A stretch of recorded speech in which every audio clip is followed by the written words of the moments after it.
And then maybe, with a year left on Lowry's deal, you try to move him maybe next year. I just don't know a team that's going to want to take on $60-some million for a point guard in his 30s. Yeah, DeRozan is a star, too. I don't want to knock DeRozan too much. I know he had a horrible series, but I believe in DeRozan. I believe that his potential over the next 4 to 5 years is still pretty high. It's that mental factor that whatever it is, the LeBron, the Cavs, whatever it is that with that mental factor, he just can't get over that hump. So he maybe needs to go to a different organization. Now, do you think they should wait to see if LeBron goes west? Yeah, and, sure. And give this team Why another not? run? Or do you fear like when you look at Philly or Boston that the Raptors window's done? Well, the Raptors window is certainly closing fast. I mean, Philly is going to be, I think, a much better team, and we're going to get into them here in a minute. They're going to be a much better team when they get this experience under their belt. I think we got overly excited in the first round series with Philly, and I think they're finding out how tough the NBA playoffs can be the deeper you go, no matter which team you're playing and no matter which part of their roster is on the floor, as they're experiencing with the Celtics. But I also think the Celtics themselves, being that they're playing phenomenal team basketball without essentially 2 and sometimes 3 of their superstars, and how good that they still look in these NBA playoffs. Yeah, Toronto's window is closing quickly because if LeBron stays east, I think you see Toronto finishing 4th or 5th even in the regular season next year, because I don't think Boston's going anywhere. I certainly don't think the Sixers are going anywhere, especially in the regular season format. And if LeBron stays in Cleveland, the Cavs just aren't going to go anywhere, because I would imagine they'll fix a couple of pieces on that team in the offseason. So yeah, Toronto's in big trouble. So Justin, I got to ask you though, now that the series is over, do you think Drake is still trying to fight Kendrick Perkins because he's upset that they lost 0-4? Oh, wasn't LeBron's son trolling Drake on social media? Well. I think he was on there after What's he gonna do? The season was going to end. What's he going to do? That was the strangest headline I'd ever seen. Kendrick Perkins fights Drake. I didn't even know Kendrick Perkins was still in the league until the Cavs brought him in, and then he's just in a suit. He's not even playing. And Drake still couldn't take him. And Drake still, that's just a bad matchup for them. Drake just needs to get to the summer where he can drop a new album or something. That was like in the one of the games when Van Fleet was trying to get all up in LeBron's face, and I texted you. I said, if we're out on the court in the backyard of the high school, Van Fleet doesn't want any part of LeBron James. Come on now. No, he was trying his best, but LeBron pretty much gave him just a little forearm in the chest and sent him across the floor. All right, so I got one more question on the Cavaliers. Obviously, you've been very difficult to deal with because of LeBron's game winner in Game 5 of Series 1. He hits another game winner in Game 3. You haven't been too bad. You've just been more excited for your boy. But in watching all the shows on TV, listening to a lot of talk radio, these 1 and 2 game winner shots, talking about greatest of all time and swinging the pendulum and all this crazy stuff over one shot. That's my opinion anyways. But do these shots change your mind on LeBron, sort of the clutch factor of him, or does it change anything in just your perspective as a fan of him, just with his legacy? Legacy? I don't know. I mean, you can't take spots in a second-round series. The way he shot his fade, I got to be careful with how I say this because, yes, I was tremendously excited. That's an understatement. Yeah, I mean, some of my guys, my crew that love LeBron James as much as I do. I gave them shout outs last week. Matt from Arizona, Matt from New Jersey, guys that really like LeBron James. And we actually text back and forth and talk about how great LeBron James is. I have to temper that for a minute and say, you can't just take a couple of good shots from one series in 1 year of a guy's 15-year career and say, oh, now he's the greatest of all time. Were those some of the best fadeaways I've ever seen? Yeah, sure.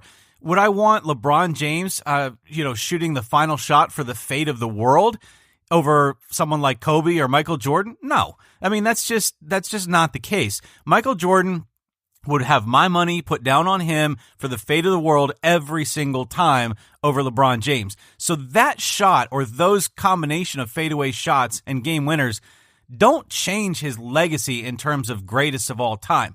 I think what does maybe help with that greatest of all time argument, although I still don't think he's ever going to get there, is the notion that overall through these playoffs, the Pacers series, and then how he played in Toronto, adding to the clutch factor, adding to that what he has in his belly, that fire in his belly that people always said, well, he doesn't have that like Michael Jordan did.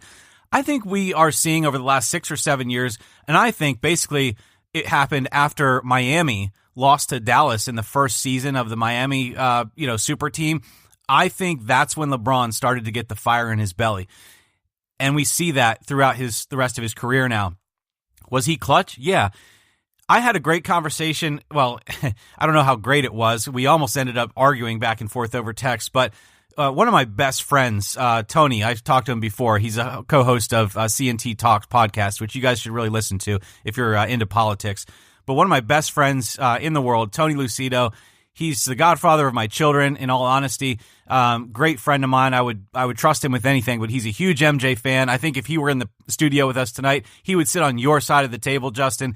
He is beside himself over these ESPN writers and these, all these news outlets that want to basically take one thing or one, like you said, these single games or these single moments and then elevate LeBron, because it's this narrative that, oh, LeBron does this and now he's the greatest of all time. LeBron does this and now and Tony gets really irritated over the stats that they try to pull up. And we talked a little bit about it last week.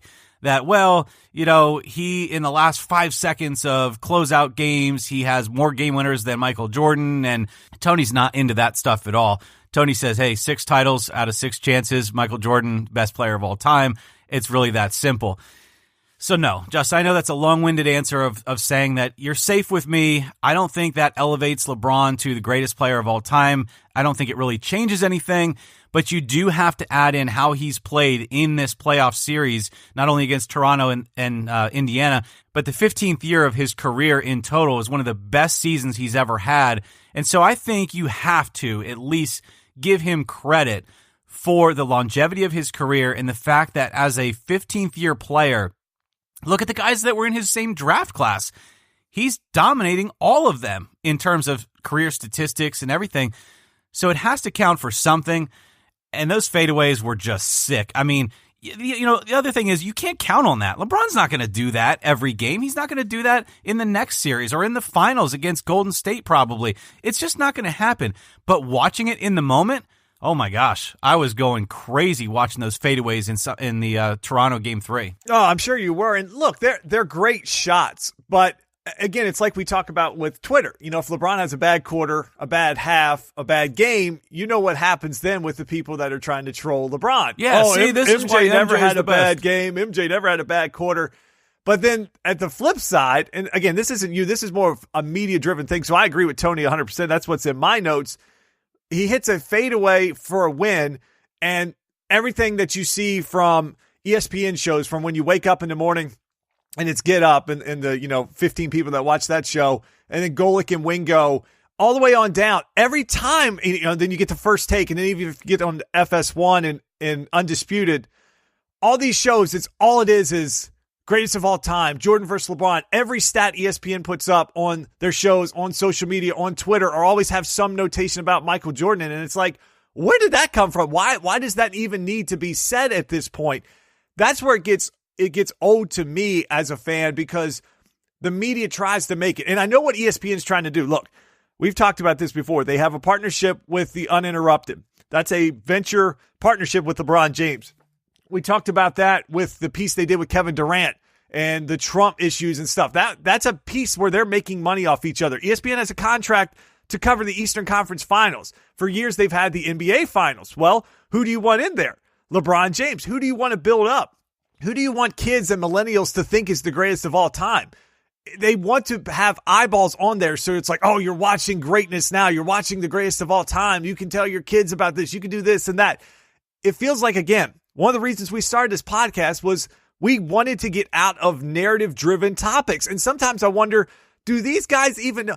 Israel Gutierrez was on Around the Horn on Monday, and he said, I wonder if Michael Jordan could carry a team today like LeBron James could. And I'm sitting there going, are you out of your damn mind? I mean, LeBron can stand at the top of the key, break someone down, and go slam it down and know that if anybody comes across his head, it's a flagrant 1, or in case of Game 4, a flagrant 2, and they're ejected as DeRozan was. Go back and watch the 80s and 90s and early 2000s. What would happen when a guy went to the bucket? He would get destroyed, and it was normally a common foul. So that's just, the game is so much different now. You just cannot continue to make these absurd comments. One thing you're not going to hear on ESPN, Basketball Reference has a great tool. It's called Shot Finder. It starts from 2000 to 2001. You can really look up almost anything. So if you like shots, you can get lost in it for hours. But I ran a query to look at LeBron James shots in the last 5 seconds of fourth quarter or overtime when there was a chance to tie or a chance to take the lead. LeBron has 112 shots. He's made 24 over his career. That's a statistic you'll never hear on ESPN. It's almost like when you're in business and you're trying to pull and cherry pick your stats to make yourself look better when you're trying to talk to a manager or a supervisor or something. ESPN's doing the same thing, and it drives fans insane. So I completely understand from Tony's perspective, because I feel it too, is you're getting sort of this jam down your throat all the time versus just sitting and watching. And it's causing more of a divide. It's almost like politics. Like, you got to pick a side, and then that's why you either have people that love LeBron or hate it. You find very few people that are just like, meh, I like to watch LeBron. He's okay. It's like, I love LeBron. He's great. Or like, I'm so sick of that guy. He's such a pain to deal with. I hate the way the media covers him. ESPN is doing that because it's a hot take. It's a hot topic. It gets some clicks, gets some viewership.